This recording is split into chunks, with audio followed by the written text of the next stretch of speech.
السلام علیکم۔ آج 9 محرم ہے۔ آج کے دن ہمارے پیارے نبی حضرت محمد صلی اللہ علیہ وسلم کے پیارے نواسے امام حسین اور ان کی اہل و عیال کو 2 دن ہو گئے تھے کہ وہ بھوکے اور پیاسے تھے۔ نہ جانے کون لوگ ہیں جو کہتے ہیں کہ بھوکوں میں کھانا تقسیم کرنا یا غریبوں میں کھانا اور پانی تقسیم کرنا بدعت ہے، لیکن ہمارے پیارے نبی اور پیغمبر جب تک کسی بھوکے کو کھانا نہیں کھلاتے تھے خود کھانا نہیں کھایا کرتے تھے۔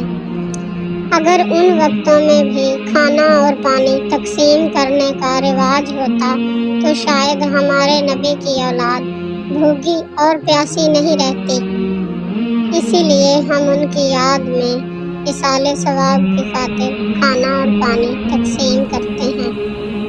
اگر ہم ایک وقت کا کھانا نہ کھائیں تو ہماری بھوک اتنی بڑھ جاتی ہے کہ ہمیں چکر آنا شروع ہو جاتے ہیں، لیکن ہمارے پیارے امام حسین اور ان کے خاندان نے کئی دنوں تک نہ کھانا کھایا نہ پانی پیا۔